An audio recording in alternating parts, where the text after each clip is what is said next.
Beneath quiet forests, reservoir shorelines, and windswept sand in Massachusetts are places where whole towns once lived, worked, argued, prayed, and then vanished so completely that most people pass them without the faintest idea of what is missing. Massachusetts is full of old roads and old names, but some of its most haunting history belongs to places that are no longer really places at all. These were not myths or tiny camps that flickered out overnight. They were real communities with families, churches, schoolhouses, workshops, cemeteries, mills, and routines that must have felt permanent to the people inside them. In some cases, they faded slowly, house by house, as work disappeared and younger generations left. In others, they were erased by storms, industry, isolation, or by the state itself in the name of progress. Some of these places still leave traces if you know where to look. A tower with no true purpose, foundations hidden in the woods, roads that run straight into water, a church stranded above a reservoir, cellar holes where neighborhoods once stood. In a few cases, the remains are stranger than the town's life ever was. In others, the ending is the part that stays with you. These are 12 Massachusetts ghost towns, and each one says something different about how a town dies. Dogtown in Essex County may be the most unnerving of them all. A few miles inland from Gloucester sits a rocky, wooded area that once held a full settlement. It began in the late 17th century when residents chose higher ground away from the coast for safety. At the time, that made sense. Coastal raids were a real danger, and a town tucked inland offered protection from the threats coming by sea. For a while, Dogtown worked. Families built homes there, established a community, and made it a functioning part of the region. But the logic that created Dogtown did not last forever. Once wartime danger along the coast eased and coastal access became more convenient, the people with resources moved out first. They relocated closer to the harbor and to the growing advantages of shoreline life. The settlement was left increasingly to people with the fewest options: widows, poor laborers, freed black residents, and those already living at the edge of local society. As the population thinned, rumor rushed in to fill the emptiness. Stories of witchcraft attached themselves to the women who remained. One figure in particular, Thomasine Younger, became part of local legend, feared as someone who could curse livestock and exact payment from those passing through. By the late 1820s, almost nobody was left. The last resident, Cornelius Vinson, known locally as Black Neil, endured there alone until he was found suffering from severe frostbite and taken away for care. He never returned. After that, the homes decayed, the foundations remained, and the settlement's abandoned dogs reportedly turned feral and roamed the area in packs.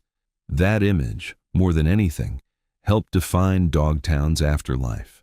Decades later, stone inscriptions were carved into the boulders there, adding an eerie human message to a place already saturated with abandonment. Today, Dogtown survives as a landscape of cellar holes, legends, and a reputation that still feels heavier than most ruins. Long Point in Barnstable County had a very different kind of ending. Near Provincetown, out on the far reaches of Cape Cod, a small but active fishing settlement took shape in the early 19th century. At its height, it had homes, a school, a post office, a bakery, windmills, and a working community tied closely to the sea. The waters were rich, and for a time, that was enough. Families built lives there, knowing they were living at the edge of land and weather. What ultimately defeated Long Point was not one catastrophe, but the burden of isolation. Reaching Provincetown meant crossing a difficult stretch of dunes, and storm conditions could cut the settlement off entirely. Economic pressure added to the problem. As outside competition undercut the local salt industry and fishing became less dependable, the location began to look less romantic and more impossible. So the residents made a decision almost unbelievable by modern standards. They did not simply abandon their houses. They moved them. One by one, homes were loaded onto barges and floated across the harbor to Provincetown. It remains one of the strangest and most vivid acts of collective relocation in American local history. The town disappeared, but parts of it physically survived by drifting away.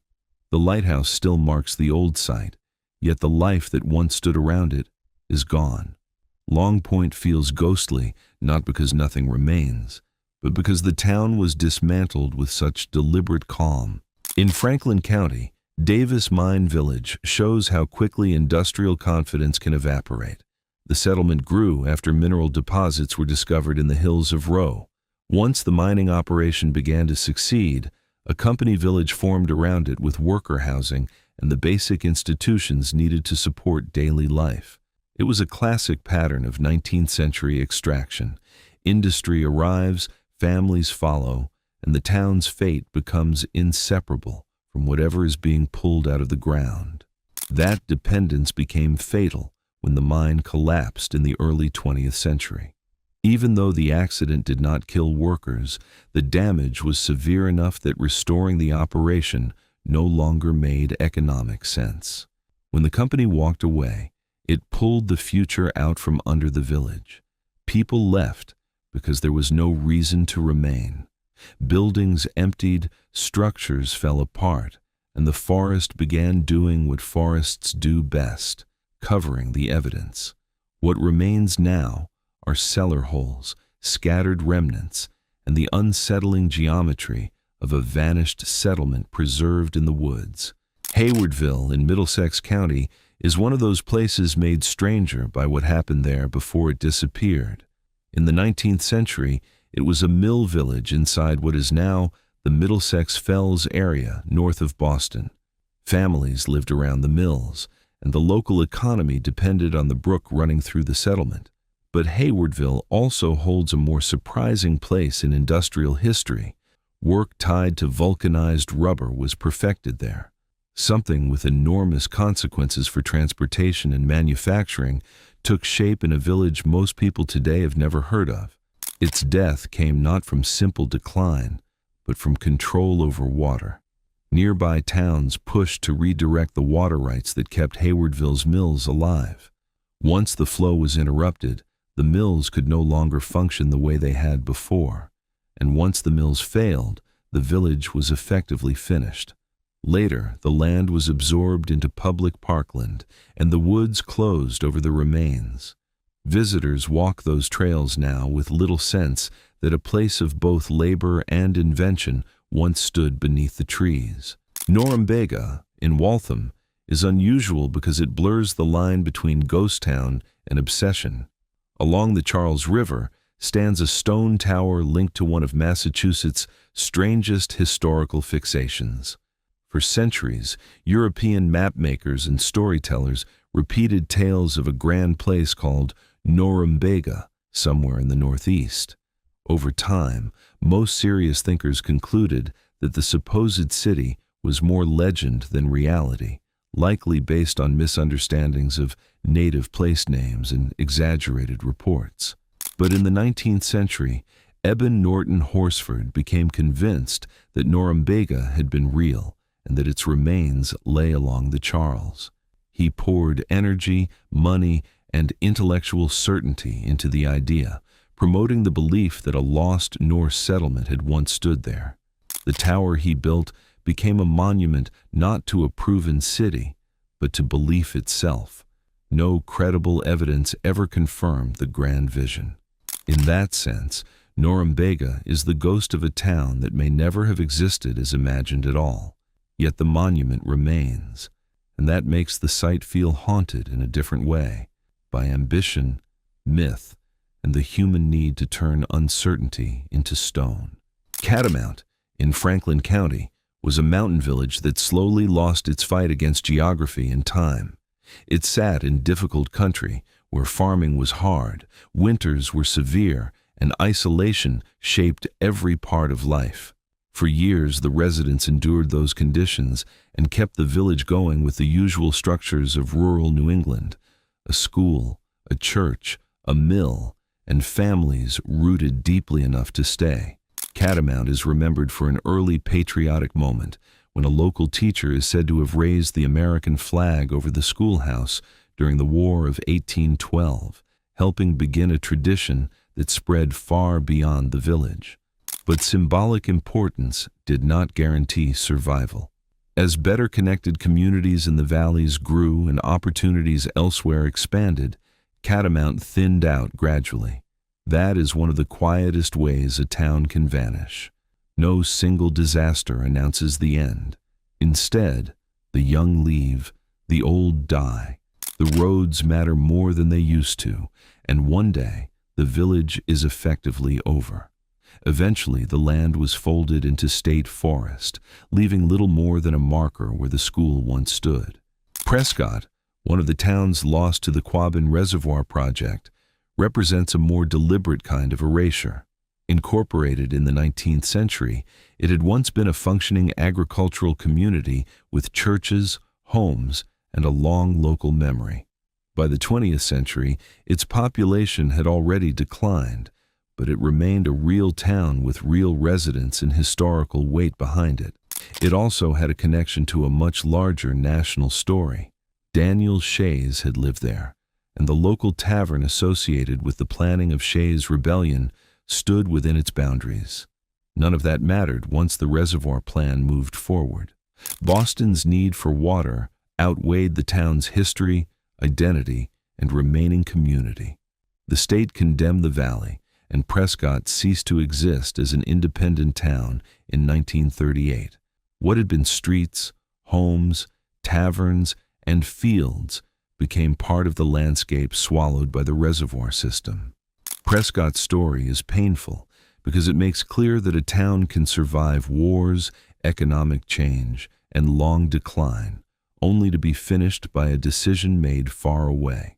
Greenwich met much the same fate, but its emotional power lies in the length of time it had existed before being taken. For generations, it had been a settled farming town where the same families remained connected to the same land, church, and burial grounds. That kind of continuity is hard to overstate. In old New England towns, identity was often inseparable from place. To lose the town was not just to move houses, it was to break a chain of memory. When the Swift River Valley was condemned for the Quabbin Project, Greenwich residents had years to watch the process unfold around them. Land was purchased, structures came down, cemeteries were relocated, people were paid sums that could never truly match what they were losing. By the time the town officially disappeared in 1938, the destruction had become a drawn-out form of grief. Today, the water above the old site creates one of the eeriest truths in Massachusetts history. Beneath that calm surface lies the outline of a town that once believed it belonged there forever. Dana is perhaps the most visually haunting of the Quabbin towns, because part of it can still be reached on foot. Unlike the others, some of its higher ground remained above the waterline after the reservoir filled. That means the ghost of the town is not entirely submerged. You can walk old roads, pass through what used to be neighborhoods, and arrive at the common where markers identify where buildings once stood. That physical access changes the emotional effect. Instead of imagining a vanished place beneath deep water, you encounter a town that feels caught mid-erasure. Paved roads still head directly toward the reservoir and disappear into it. Former street lines remain legible. The forest has returned, but not so completely that the human plan of the town is lost. Dana feels less like ancient history and more like an interruption that never stopped echoing. Of all the lost towns in Massachusetts, it may be the one that most clearly lets a visitor feel the shape of absence. Whitewash Village on Monomoy belongs to the unstable edge of the state, where land and sea keep renegotiating their boundary. Built on an island environment shaped by storms and shifting sands, it was a fishing community that lived with constant exposure to dangerous water. It had homes, working wharves, and the kind of life that can only exist where people understand the sea well enough to live from it, even while fearing it. The village also carried a darker reputation. Stories linked some of its men to wrecking and salvage around nearby shipwrecks, with whispers that lights may have been manipulated to lure vessels onto the shoals.